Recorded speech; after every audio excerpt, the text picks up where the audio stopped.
Olá, estamos iniciando o 13º episódio de Memória Política de Nova Friburgo. Hoje o nosso convidado é o historiador Ricardo Gama Costa, mais conhecido por todo mundo em Friburgo como Rico. Rico, em que circunstância o Partido Comunista se instalou aqui em Nova Friburgo? Certamente foi em função do número de operários das indústrias têxteis que se instalaram aqui em Nova Friburgo a partir de 1911, não? Sim, o Partido Comunista aqui, alguns operários, alguns militantes já tinham interesse em fundar. Eu tenho uma entrevista, fiz uma entrevista na década de 80 com o Chico Bravo, Francisco de Assis Bravo, que era operário da Construção Civil, foi durante muitos anos presidente do Sindicato da Construção Civil, dos operários da Construção Civil de Friburgo, foi vereador eleito em 1962, até por uma legenda que não era o PCB,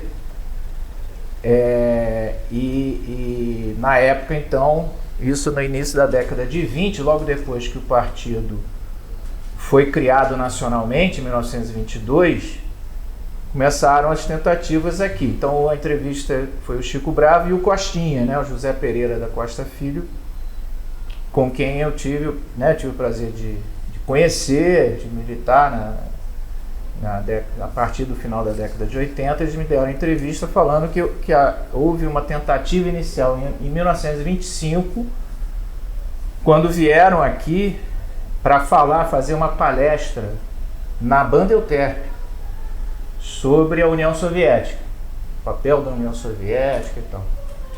E eram, segundo eles, dois italianos, Eupídio e Maradei, que vieram do Rio para fazer essa palestra e, obviamente, com a intenção de criar o partido. Só que essa tentativa ficou e só foi, de fato, exitosa assim, em termos de criar um núcleo local em 1929, segundo essa entrevista que eles me deram. Uhum. O Coxinha deu uma entrevista para o Aristélio Andrade, para a Voz da Serra, eu tenho até o texto aqui, em 1999, 98, no ano seguinte ele faleceu, em que ele, segundo está descrito pelo Aristélio, teriam fundado já em 1922. Aí não tem como ser verídica essa informação, porque o partido também, logo depois que ele foi fundado nacionalmente, ele não conseguiu de imediato se formar nos diversos municípios, nas diversas cidades. Então, muito provavelmente, isso foi um lapso da memória do Coxinha, já com 90... também, A transcrição também, pode ser também, O Coxinha já estava com... O Coxinha faleceu com 98 anos, Então, segundo a entrevista que eles me deram no final da década de 80, foi isso, a primeira tentativa em 25, em 29 tem a fundação, e eles me disseram, veio um assistente de Niterói. Nessa entrevista para o Aristélio, é que o Coxinha diz que esse assistente era o Astrogildo Pereira, que foi um dos principais fundadores do PCB nacional. E segundo também essa entrevista, o Aristélio, participaram da fundação aqui outros operários, então por isso que essa realidade, de uma cidade industrial, de uma cidade operária, isso favoreceu a vinda, a entrada do Partido Comunista, sem dúvida, mas tinha também a presença do Pantera Negra, que foi um lutador de boxe muito vitorioso, muito conhecido, e que militou no Partido Comunista. Eu acho que ele morava ali, Jorge, ali perto da Pedreira, ou trabalhava por ali, O Pantera Negra tinha uma ligação ali com o bairro Santa Terezinha. Ele trabalhava na Pedreira. Inclusive, eu entrevistei o filho dele falou que ele treinava pegando pedra mesmo. Ali tinha uma pedreira que era da empresa Spinelli S.A. Ah, era de Spinelli. E era lá em cima, na Santa Terezinha. Eu morava na rua Santo Inácio, um pouco abaixo, e nós ali éramos bem abalados com as explosões que aconteciam lá, aquilo trebia a casa toda. Eu me lembro bem da movimentação ali da pedreira, mas eu não cheguei a conhecer o Pantera Negra, não. Mas eu lembro de que meu pai falava. Meu pai era muito amigo do Costinha, muito amigo do Chico Bravo, seu Francisco Bravo, a família toda euterpista. Tanto é que essa reunião foi na Euterpe, Foi na Euterpe. E eram pessoas cultas, pessoas boas. Eu nunca vi por parte deles nenhuma assim palavra que denegrisse quem pensasse diferente. É interessante, e isso é uma característica do Partido Comunista, que o próprio Prestes, com tudo que passou com Getúlio, depois se aliou a Getúlio por uma causa maior, né? O Luiz Carlos Prestes foi a grande liderança do comunismo no Brasil e foi perseguido na ditadura Vargas, passou por situações tão complicadas que dizem que Sobral Pinto, que foi advogado dele, o defendeu com o Código de Defesa dos Animais. Sim. Veja bem. E mesmo assim ele teve a capacidade do perdão e de entender que, por uma questão maior, ele deveria se juntar ao Vargas e ao grupo do Vargas mais à frente. Eu entendo, Rico, que, lógico, você sabe mais do que eu nesse sentido, mas a Leopoldina também, os funcionários da Leopoldina tiveram uma participação nessa história. Você tem algum relato disso, da organização? Porque os ferroviários eram organizados também, né? Sim, mas essa organização dos ferroviários é um pouco depois, né? Dos anos 40 em diante. Dos anos 50 e 60, com certeza a presença dos comunistas entre os ferroviários foi muito forte, no Brasil inteiro, né? Mas isso mais depois dos anos 40, principalmente depois que o partido conseguiu a legalização em 45, né? Uhum. E tem todo aquele processo de crescimento. O partido chegou a ter 200 mil filiados no Brasil todo, elegeu 14 deputados federais, né, na Constituinte. Teve uma participação muito importante na Constituinte de 46, elegeu o Prestes senador numa época que você podia votar em senador em todos os estados, ele teve voto em tudo quanto é lugar, né? Então, a partir daí, o partido teve um crescimento muito grande em diversas categorias de trabalhadores, em diversos setores, na cultura, na arte, em todo lugar, né? Então, o movimento sindical, com a participação dos comunistas, teve também um crescimento grande nesse período. Então chega aí 50, 60... Aí já estava na clandestinidade. O partido... Conta essa história aí. Perdeu. Ele foi legalizado em 45. Participou das eleições. Sim. Quando terminou o Estado Novo, né? Sim. Quando Getúlio foi deposto, aí vem a eleição presidencial, a montagem do Congresso e tal. Aí o Partido Comunista, conta isso aí, ele participa normalmente desse processo eleitoral.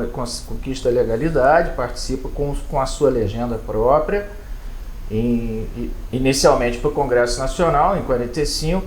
Nos anos seguintes tem eleições para as Assembleias Legislativas e para as câmaras de vereadores. O partido chegou a ter, centenas, milhares de parlamentares Brasil afora nesse período. Só que em 47 tem a cassação da legenda, né? Por que aconteceu isso? Com o governo do Dutra já tem a Guerra Fria internacionalmente, os países capitalistas começam a fazer toda uma campanha contrária à União Soviética, ao Bloco Socialista, né? Tem toda uma campanha mesmo, de uma propaganda muito forte contra os comunistas, e isso vai atingir os partidos comunistas em todo o mundo. Né? Mas de quem foi a iniciativa no Brasil de propor essa extinção? Na realidade foi banir um partido que tinha uma parte do eleitorado. Sim. Né? Partiu de quem? Porque dizem que a história registra que o Eurico Gaspar Dutra era um presidente fraco. Uhum. Não tinha pulso, não era pessoa de decisão, se deixava levar. Como é que isso chegou ao Congresso? Porque foi o Congresso que votou. Foi. Né? Votou o Congresso e a própria Justiça, né? Eu acho que... Quem propôs? Isso, assim, de cabeça assim, eu não vou te... Não foi o presidente, né? Foi alguém instrumento dele. Não foi diretamente, sim. O Dutra. Não foi diretamente o Dutra, mas muito provavelmente algum grupo, algum partido de direita que não aceitava, né, essa convivência com o Partido Comunista. E os comunistas na Câmara faziam vários embates em defesa dos direitos da classe trabalhadora, né? E também promoviam, né, os movimentos, as greves. Então havia tanto esse clima internacional contrário ao comunismo, que é interessante, né? Logo depois da guerra, a União Soviética tem um prestígio enorme, porque foram as forças soviéticas que principalmente derrotaram o nazismo, né? E foram libertando todos os países que estavam sob o jugo do nazismo ali no leste europeu. Só que depois tem uma campanha muito forte, né, anticomunista, e isso acaba ganhando muita expressão em todos os países. Então isso, assim, não sei dizer exatamente quem que teve a primeira ideia, mas algum grupo de direita. O sistema, né? O sistema. E aí também tem uma avaliação, né, dos próprios... de alguns dirigentes comunistas na época, que o partido recebeu a notícia e logo partiu para a clandestinidade, ao invés de tentar alguma reação, algum movimento na sociedade para defender a legalidade, né? E aí foi muito imediato isso, de recuar, de ir para a clandestinidade, e a coisa acabou, né? Mas aí já nos anos 50 o partido continuava atuando, mesmo clandestino, continuou atuando, participou todo aquele movimento pelo petróleo é nosso, diversos movimentos, diversas lutas, né? Tanto é que chega na década de 60 com muita força, né? Com muita presença nos sindicatos, no Comando Geral dos Trabalhadores, né?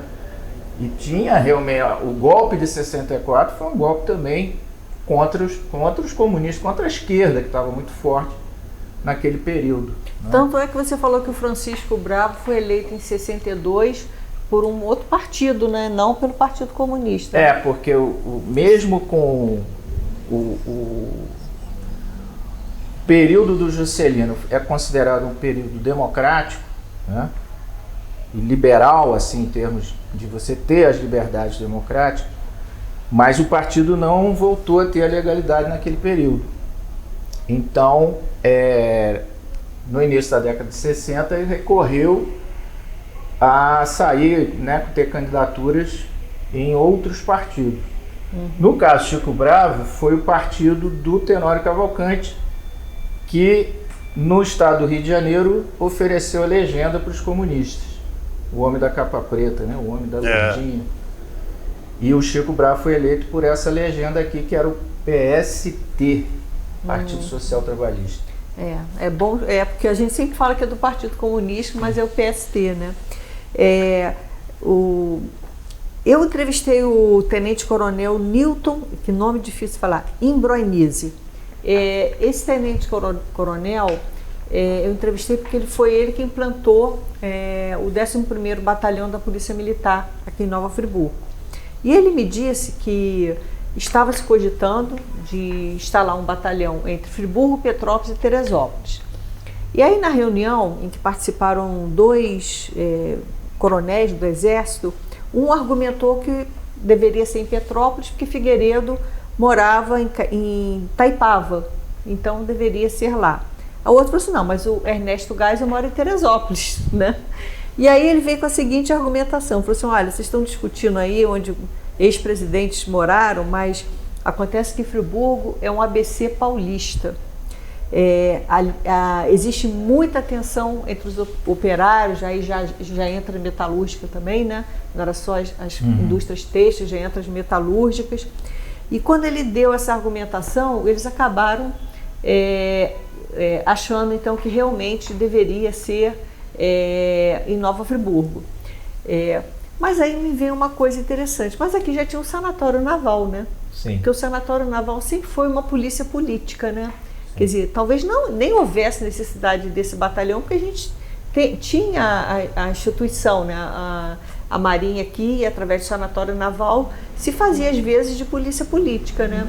Mas é tudo em função desse parque industrial, né? Eu acredito que o sanatório naval sempre agiu como um aparelho de vigilância. E também chamando para depor, né? Porque o Vanneau, por exemplo, foi deposto, foi forçado a renunciar, ele mesmo falou isso, né? O prefeito eleito em 62, que ele tinha ligações, né, justamente com o movimento operário, com os ferroviários. Ele foi chamado a depor, criaram um IPM para ele, né? E isso no sanatório naval. O Chico Bravo também foi cassado em 64, depois de várias vindas na Câmara, né, do pessoal do sanatório naval. Mas era mais assim, essa pressão, né? A repressão mesmo, que a gente não tem notícia, por exemplo, de tortura no sanatório naval, ou de uma repressão mais aberta. Agora, sem dúvida, essa preocupação dos órgãos de repressão, porque Friburgo teve um movimento operário muito forte. Então nós temos, né, a história de várias greves em períodos em que o movimento teve o seu ascenso, né? Então, logo depois que o Partido Comunista foi criado, no início dos anos 30, se tem também a formação dos sindicatos oficiais, com a criação do Ministério do Trabalho pelo Getúlio, e tem todo um movimento aqui de criação dos sindicatos. Já existiam associações, né? Associações de padeiros, associações de trabalhadores têxteis, mas os sindicatos mesmo foram criados a partir de 1931. Tinha até um fundo de previdência que era humanitário. A humanitária já desde o final do século XIX, né? Já é uma coisa até mais antiga, mas também congregando os trabalhadores, né? Você já tem algumas fábricas menores, né? Desde o finalzinho do século XIX, mas a indústria mesmo é com as fábricas têxteis a partir de 1911. E aí o PCB cria uma fração sindical que vai formular uma série de reivindicações para os operários, em defesa dos direitos dos operários.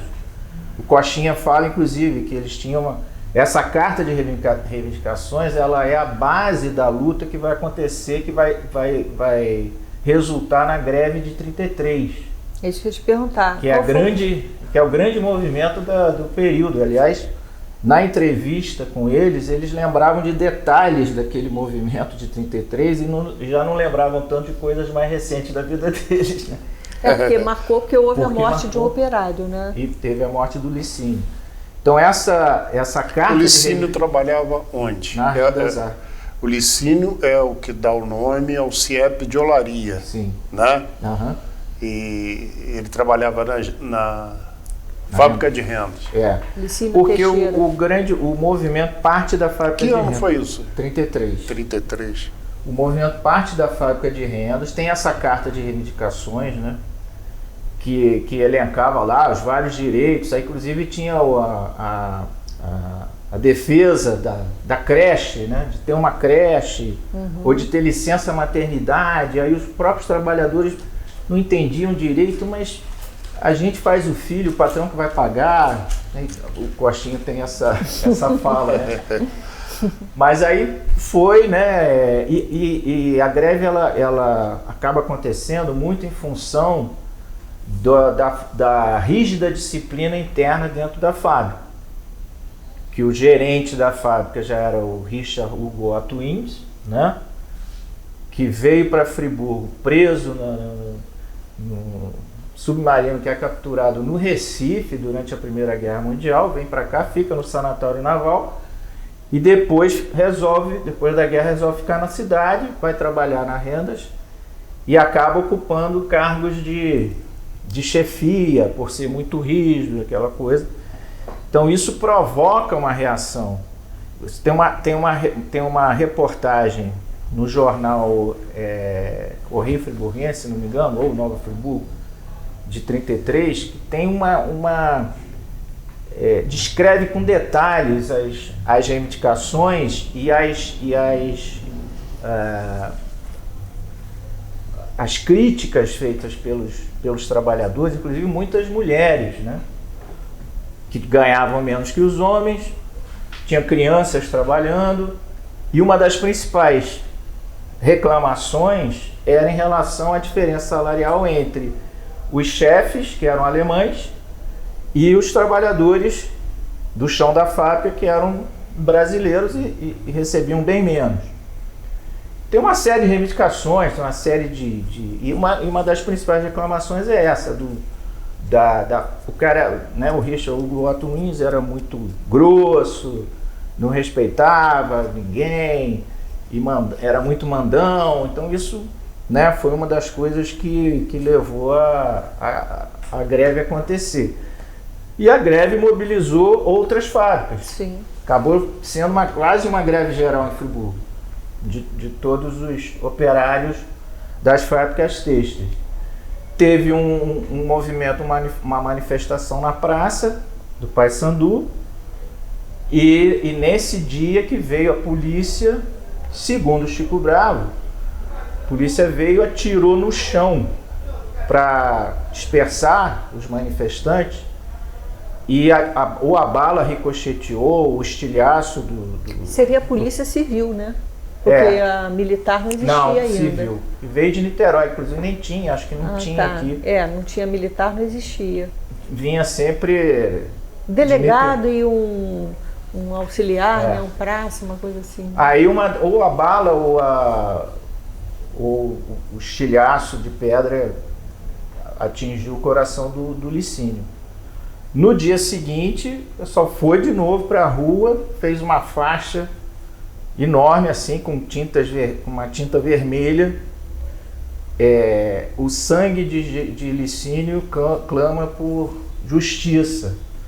Aí o pessoal achou até que a faixa era pintada com o sangue dele, né? Tem essas coisas. Mas, o Rico, parece que funcionou essa greve, porque veja bem, em 1934 a Rendas Arp ela cria o pavilhão das refeições. Argumentaram que os operários traziam a comida em marmita, que estragava. Então eles criam o pavilhão das refeições e começam a dar refeições, a oferecer a preços. Eu entrevistei ex-funcionários, eles falam que realmente era um preço simbólico, né? E também criaram uma banda, uma sociedade musical, e logo depois a recreativa.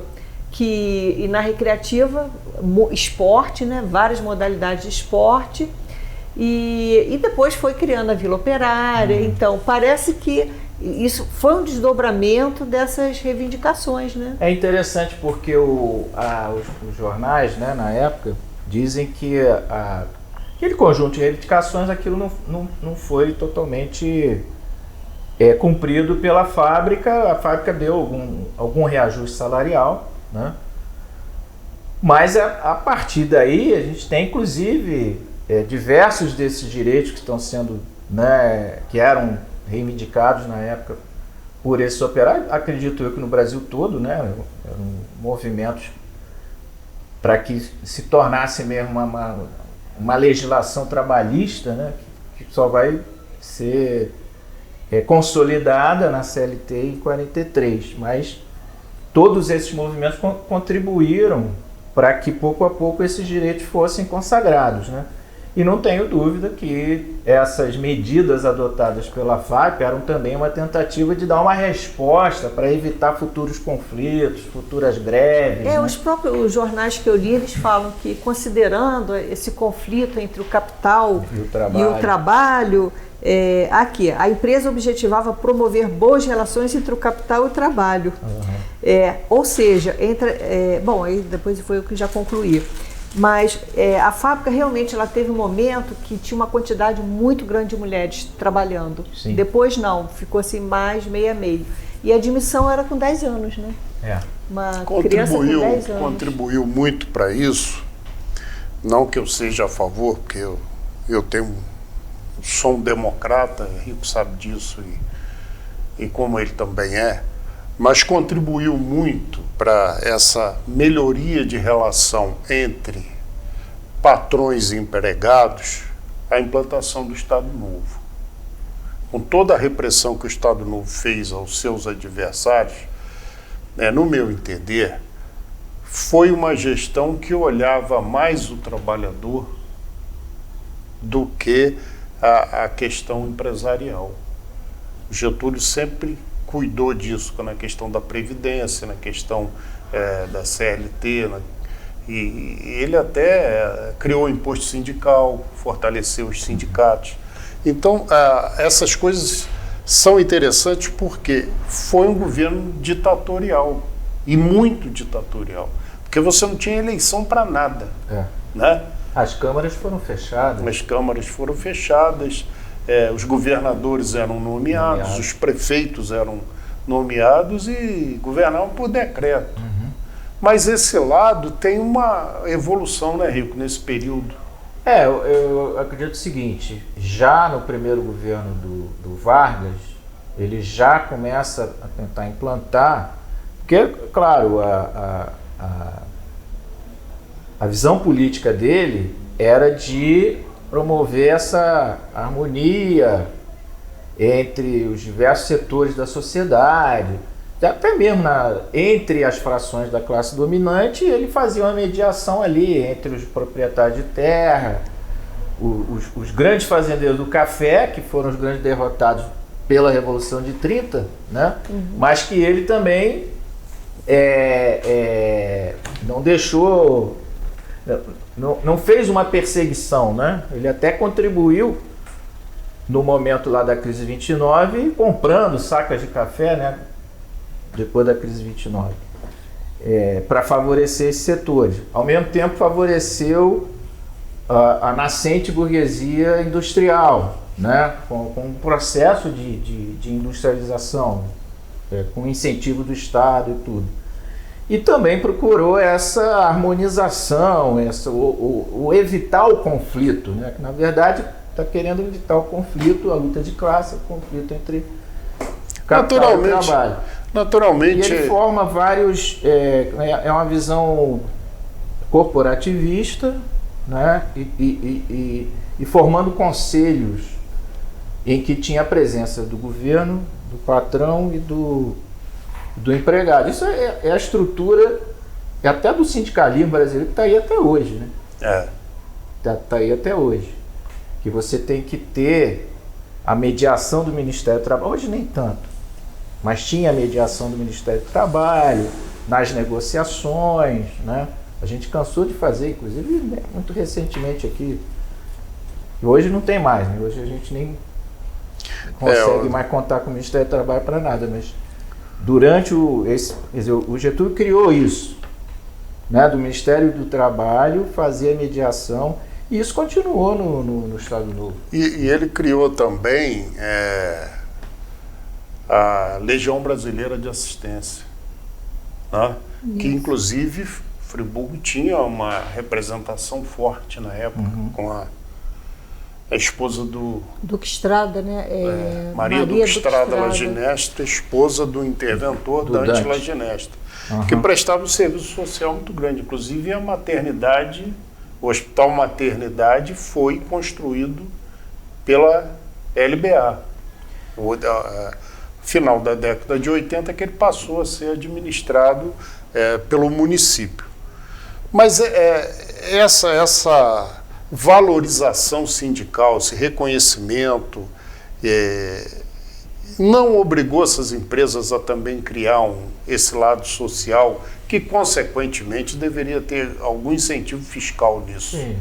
Não é? Uhum. Porque você observa que a Filó tinha, né? Depois todas copiaram esse modelo. A Ipu, a Aga, as grandes indústrias, elas tinham esse setor, a própria Usabra, que funcionou um tempo, a indústria de móveis, Contour, funcionou ali onde hoje é a concessionária de automóveis, no final da Vila Nova, também tinha, quer dizer, as indústrias de porte médio, elas tinham que ter essa área. Isso deveria ter um incentivo fiscal do governo, não teria, não?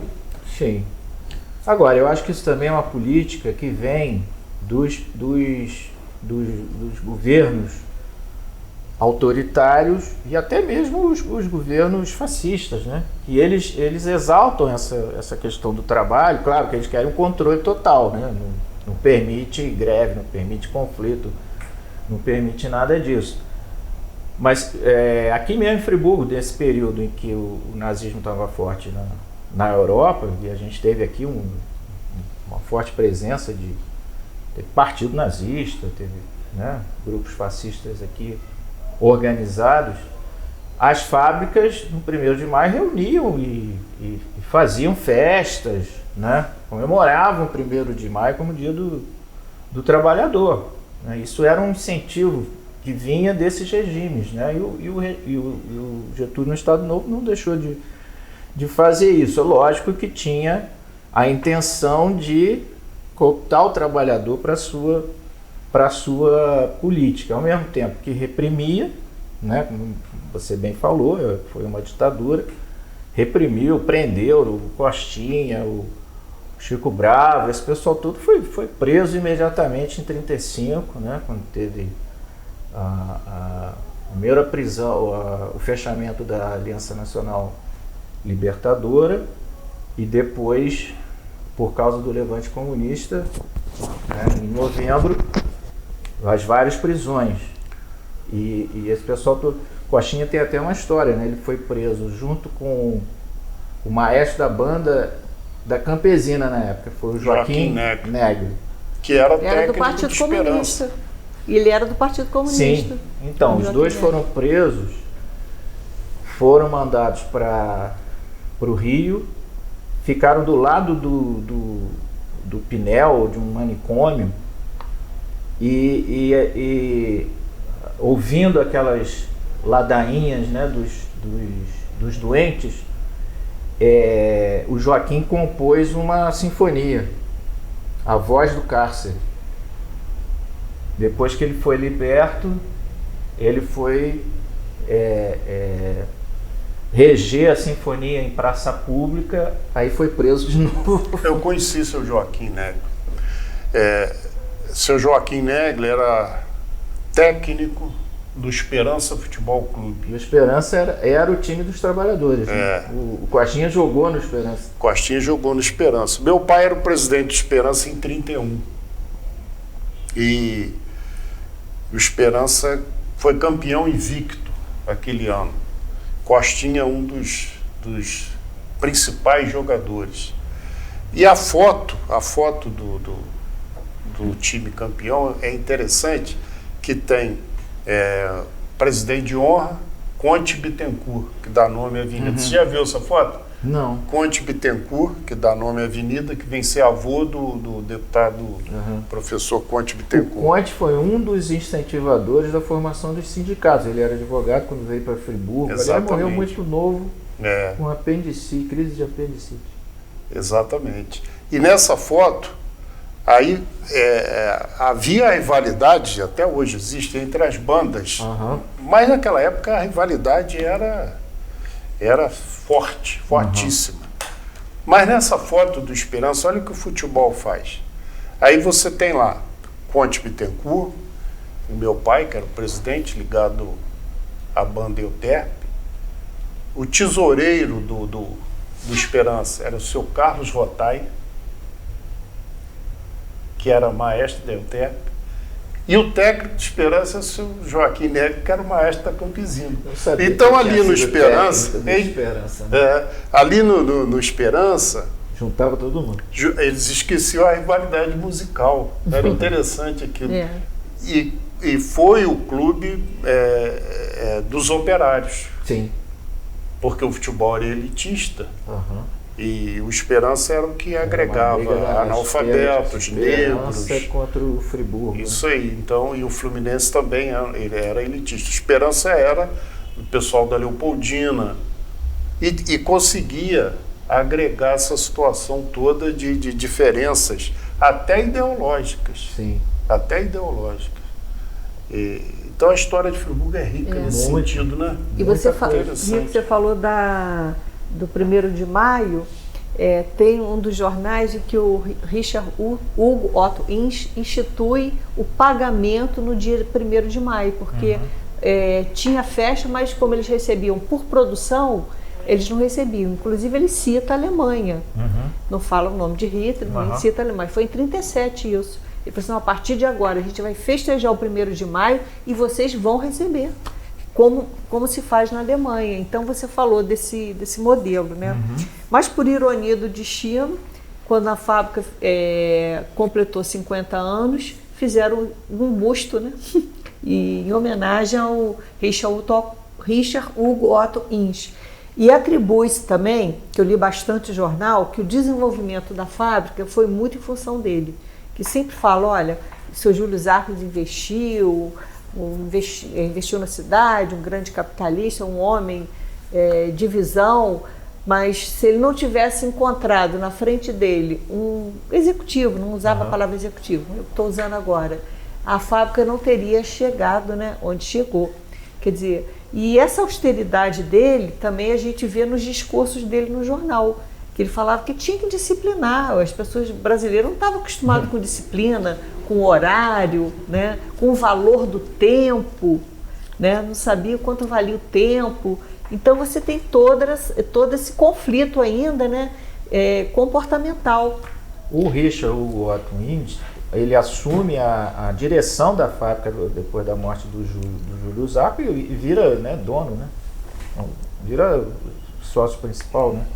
Ele começou como chefe de seção, gerente, depois virou... ele é um grande sócio, executivo. Né? Tem uma coisa interessante, o seguinte, nesse período do Estado Novo, que a Câmara não funcionou, foi fechada, né? A ACIANF, né? A Associação Comercial, Industrial e Agrícola de Friburgo, tomou a frente de várias questões, da solução de vários problemas. Questão da energia, né? Tem vários... O jornal tem não sabia várias discussões sobre a questão da luz, da energia em Friburgo. E o Richard Otto Insch era a principal figura da comissão ou do comitê que foi criado para assumir esse papel que antes era da Câmara. Isso. De fazer essa ligação com o prefeito, né? E levar as reivindicações, levar as questões. Ele era realmente um executivo muito competente, né? nessa sua área. Né? E também teve uma atuação política destacada, né? Sem falar que ele foi um dos cabeças do Partido Nazista em Friburgo. Pois é. Agora... outros comunistas aparecem. Eu entrevistei seu Oscar Albin Bertrand.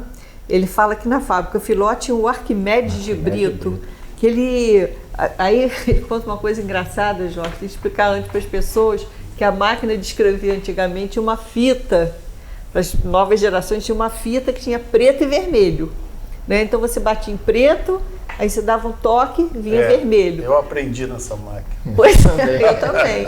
Mas acontece que ele só escrevia usando o vermelho, a tinta vermelha da máquina. E quando ele escrevia alguma coisa, quando era escrito, ele também só usava a caneta vermelha. Eu conversei antes com o Rico, ele foi uma figura importante também, né? Muito do Partido importante. Comunista, né? porque aí o Costinha e o Chico, eles exercem essa liderança aí até os anos 40, né? Depois volta, né? O Chico vai ser eleito vereador e tudo, em 62. Mas em 40 e 50, emerge essa figura do Arquimedes. Que era da Filó. Ele era, inclusive, chefe de seção. Mas ele mobilizava os operários, né?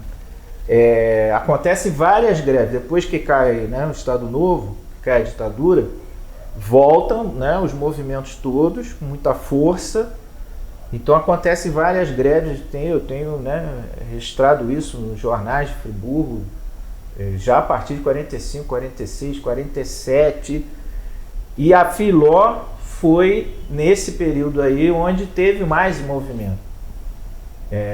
E o Arquimedes à frente. Foi a grande liderança operária do período. E toda vez que tinha greve, ele ia preso.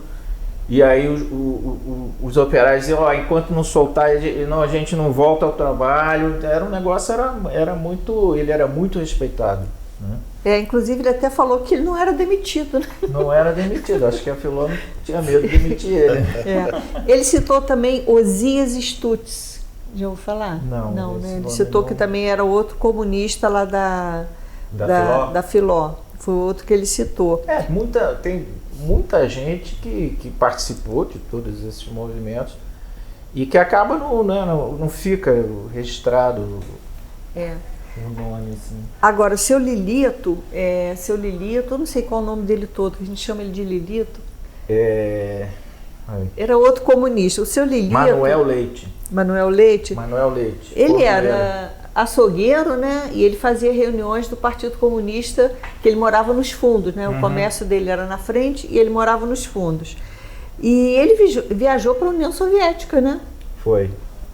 O Lilito tem uma importância muito grande nesse período aí também, né? Dos anos 40 em diante. Eu conheci o Lilito quando eu vim para Friburgo, já na década de 80, ele já estava bem doente, né? Bem velhinho. Um efizema pulmonar. Fumava muito. Demais. Ele foi meu vizinho. E eu cheguei a conversar com ele alguma coisa. O açougue dele era quase que a sede do Partido Comunista, né? Ele distribuía jornal, vendia jornal do partido, fazia as reuniões lá. Mas para ele ter ido à União Soviética, ele tinha uma importância de peso, né? Sim. Inclusive a filha dele conta que ele tinha um rádio amador em casa que ele ganhou quando a fundação acabou, deram o rádio amador para ele. Uma vez entraram lá, o pessoal do Sanatório Naval entrou para pegar esse rádio amador, que achava que ele falava com a União Soviética. Quer dizer, tem essas coisas, né? E até o sobrinho dele, Roberto Faria, cineasta, né, que morreu alguns anos atrás, chegou ao ponto até de retirá-lo de Friburgo, porque achava que ele não ia ser... Claro, ele já foi várias vezes ao Sanatório Naval prestar depoimento, mas nunca ficou preso nem detido. Aí o Roberto Faria tirou ele de Friburgo, porque achou que em algum momento ele realmente poderia ser preso, né? Agora, essas figuras todas citadas aí não iam fazer mal a ninguém. Pois é. Pessoas boas, todas elas citadas aqui. Costinha uma doçura, uma educação. Que era uma serenidade, uma cordialidade. O Chico era mais agitado. Mas também gostava de ópera, música clássica. Todos muito cultos. Então, pessoas que eram perseguidas pelo fato de pensar. Sim. Só pelo fato de pensar diferente. Eles não promoviam balbúrdia, discórdia, nada. Pessoas maravilhosas, todos que foram citados aqui, com exceção desse da fábrica de Filó. Como é que é o nome dele? Arquimedes, que eu lembro falar dele, mas a figura eu não conheci. Eu não conheci também, não, porque ele já... Agora, Rico, golpe de 64, trazer um pouquinho mais para frente. Golpe de 64, sindicatos foram bem invadidos na época, né? E várias lideranças sindicais daqui da cidade foram presas. Né? Foram. Você tem uma notícia disso, alguma coisa que a gente possa... Eu lembro que na minha rua tinha um líder sindical, trabalhava na fábrica de Filó. Eu lembro da polícia na casa dele. Eu tinha 10 anos, 9 anos, mas eu lembro que isso foi um fato, uma rua estreita, daquela pequenininha. E eu lembro de... Mas logo depois voltou, não ficou... Porque a ditadura também, ela nomeou interventores, né? Ela... Fechou os sindicatos em 64? Não chegou a fechar. Ela interviu, né? Ela mudou diretorias, interviu ou fazia, né, uma pressão. A gente, alguns anos atrás, a gente criou aqui a Comissão da Verdade, Chico Bravo, né? Em homenagem ao Chico, que a gente conseguiu colher alguns depoimentos. Então, um deles, por exemplo, logo quando teve o golpe aqui na cidade, os sindicatos estavam bastante organizados, né? Houve uma tentativa, inclusive, de uma greve contra, né, em protesto contra o golpe. O Vanuo tem participação nessa história, que ele vai com o jipe dele na porta das fábricas ajudar os piquetes e tal. Só que não teve força, né, para se manter e muita gente já com medo. Quem comandou o golpe aqui foi Heródoto. Heródoto foi a figura que articulou, junto com o Sanatório Naval, a deposição, né? Forçou a renúncia do Vanuo, né? E também articulou essas ações todas, né? Essas perseguições. Então tem o marido da Inês Breder, que era metalúrgico, que agora está me fugindo o nome, que participou, né? Ele conta que desceram, fecharam algumas metalúrgicas já de olaria e foram em passeata chamando os trabalhadores, operários das diversas fábricas e fizeram um movimento, mas a coisa não teve consequência, né?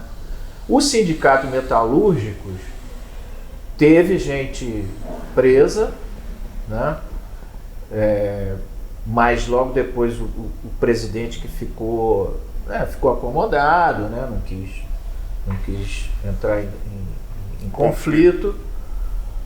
O sindicato têxtil na época também, logo depois teve intervenção. Nos anos 70 teve inclusive a criação do sindicato vestuário, dos trabalhadores do vestuário, que foi mesmo para separar, para dividir a categoria, né? E o Bruno Calderaro me conta que nos sindicatos bancários tentaram também fazer uma ação no sentido de deixar o sindicato quieto, né? Deixar o sindicato sem... Ele fala de uma situação também de que um cara veio aqui e passava no sindicato cobrando uma taxa lá para dizer, não, é para proteger o sindicato, para não ter nenhuma ação contra vocês, quer dizer, escorchando, né? Fazendo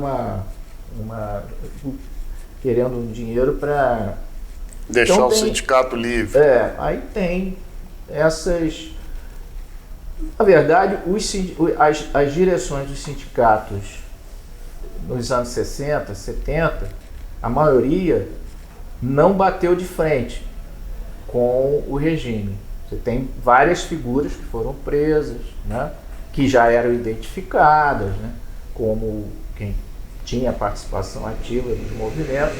Esses já foram logo presos ou tiveram que sair do país, o caso da Inês Breder e do marido, e outras pessoas, né?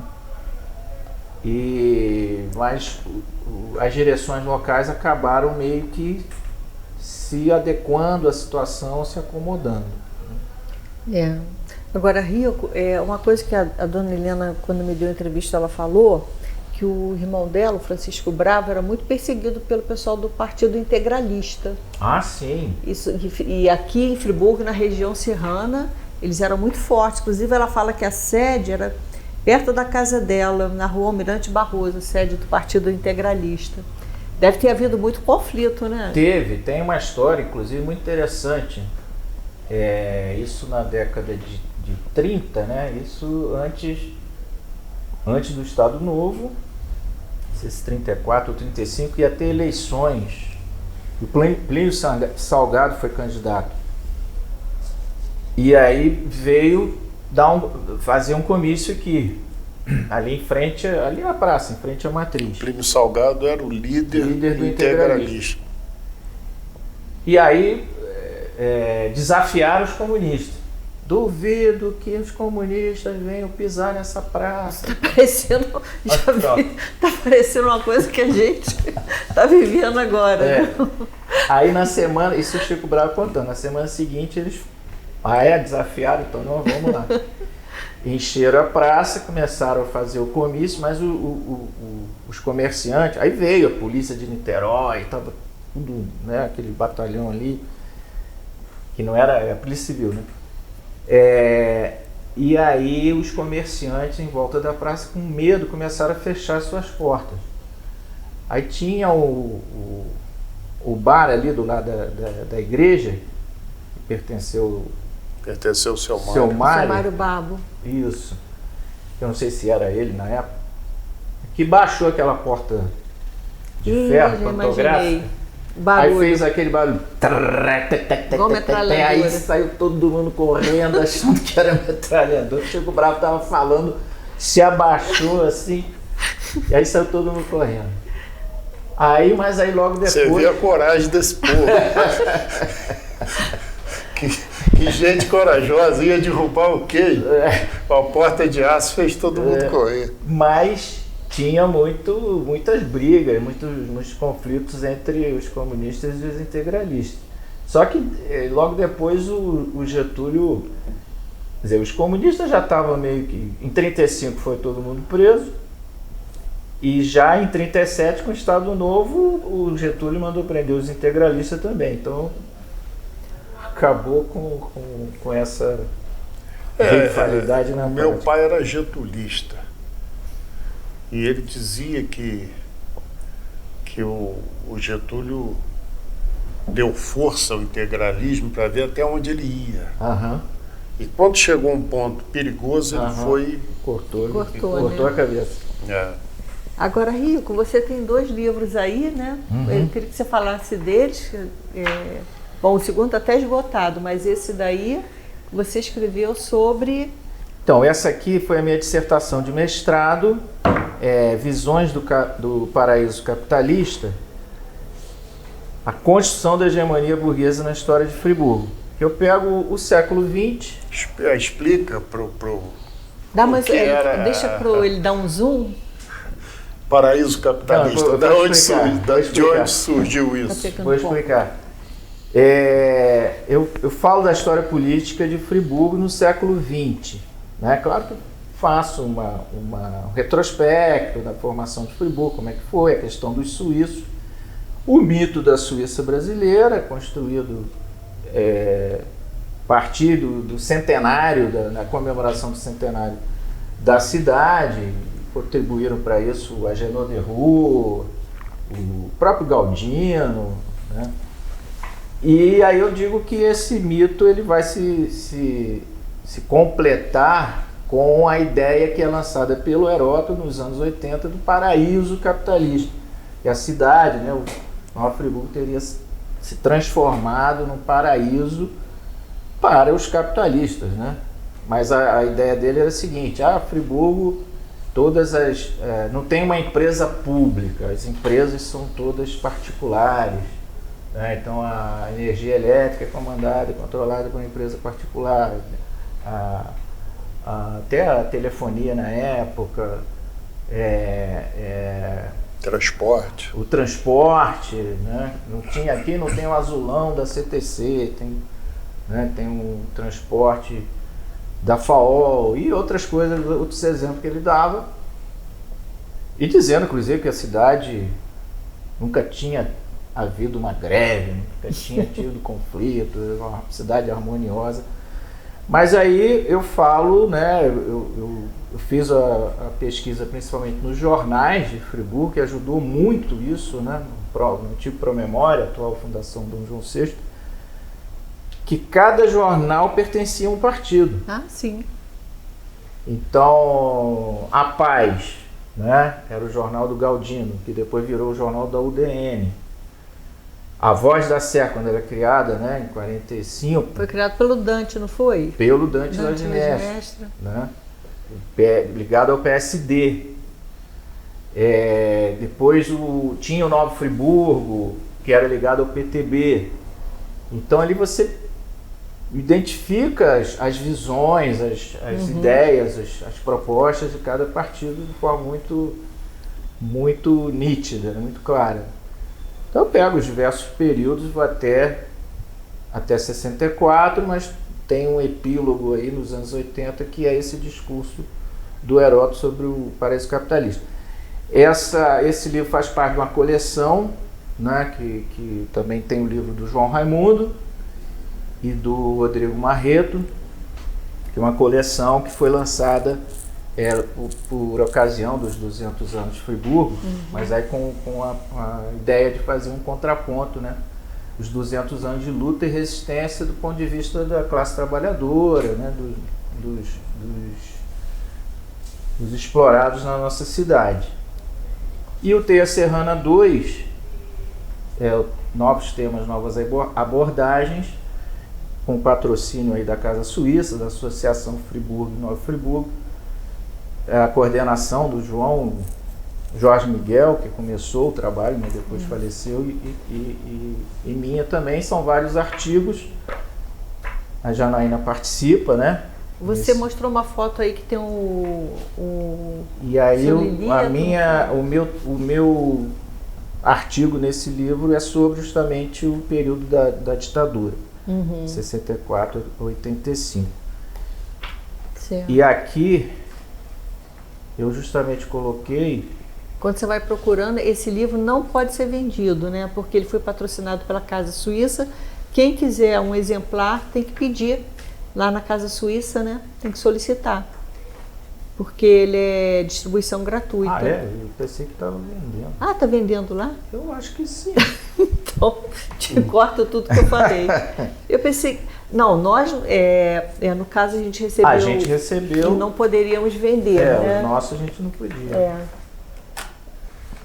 Então está sendo vendido na Casa Suíça. As pessoas podem adquirir esse livro lá. Exatamente. É uma reunião. Inclusive, aí também fala sobre o Partido Integralista, né? Do Maurício, né? Tem um capítulo sobre o Partido Integralista. Sobre o integralismo em Friburgo. E a foto que eu coloquei aqui, juntando 4 comunistas históricos, né? Chico Bravo, Molares, um espanhol que viveu aqui em Friburgo, que chegou a participar da Guerra Civil Espanhola, o Costinha e o Lilito. Ok. Uma foto dos anos 80. E uma foto da casa sede lá do Santo Antônio. Um ator assim, político aí, que a gente não pode deixar de considerar. Então tá, Rico, muito obrigada aí pela entrevista. Eu que agradeço a sua oportunidade. Você gostaria de fazer algumas considerações finais? Eu acho que resgatar essa história, né? Não só a história dos comunistas, a história política de Friburgo é fundamental, né? Para a gente conhecer mais. E é o que o Jorge falou, né? Essas figuras humanas, né? Eu conheci o Chico todo empertigado, andava na rua já com 80 anos, mas assim, uma figura com tudo que ele passou, né? Com todas as perseguições e prisões, ele ainda, né, cheio de vitalidade, né? Uma postura bonita. E que bagagem, né, que essas pessoas têm, né? E o Costinha, aquela candura de pessoa. Então são figuras que a gente tem que enaltecer, lembrar sempre. Né, que contribuíram muito para a história social, né? Para a história política e a história social. Social, cultural e esportiva. Porque você vai pegar aí o esporte pelo Esperança, a cultura pela Banda Campesina e pela EUTEP, com Joaquim Negli e Carlos Rotai. Né? Quer dizer, então são figuras que devem ficar marcadas nesses depoimentos e que a gente tem que reverenciar porque escreveram parte da nossa história. Obrigado, Rico, pela sua presença. Obrigado. Eu agradeço.